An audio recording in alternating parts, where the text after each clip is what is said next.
जाने वो खुदा के इश्क दा रंग वखरा है। सुंदरी जैसे ही घर से भागने की कोशिश करती है, अचानक बादशाह उसके सामने आ जाता है और उसके पीछे दौड़ पड़ता है।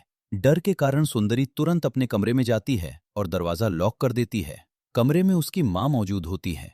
बादशाह गुस्से में उसकी माँ से कहता है, इसे अंदर संभाल कर रखो, अगर ये भागी तो मुझसे बुरा कोई नहीं होगा। अब बादशाह खुद भी मजबूर हो चुका है। उसे एक साथ 2 शादियां करनी पड़ रही हैं, एक अपने मामू की बेटी से और दूसरी सुंदरी से। इसी दौरान उसका मामू उसके कंधे पर हाथ रखकर धमकी देता है, अगर तुमने मेरी बेटी से शादी नहीं की तो तुम्हारी और तुम्हारे बाप की लाश गिरेगी। हालात इतने खराब हो जाते हैं कि बारात भी पहुंच जाती है और मजबूरी में बादशाह का निकाह करवा दिया जाता है। लेकिन दूसरी तरफ हवेली पूरी तरह खाली होती है और यही सही मौका होता है।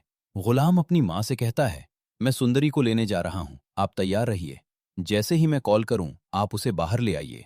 कुछ देर बाद गुलाम हवेली के पास पहुंचकर कॉल करता है, मैं बाहर खड़ा हूं, जल्दी आ जाओ। सुंदरी चुपके से बाहर निकलती है और दोनों वहां से भाग जाते हैं। जब ये बात बादशाह को पता चलती है तो वो अपनी शादी बीच में ही छोड़कर निकल पड़ता है। घर वाले उसे रोकने की बहुत कोशिश करते हैं, लेकिन अब बादशाह रुकने वाला नहीं है। वो हर हाल में सुंदरी और गुलाम को ढूंढना चाहता है। इधर गुलाम अपना चेहरा छुपाकर भाग रहा है क्योंकि बादशाह के गार्ड्स हर जगह उन्हें ढूंढ रहे हैं।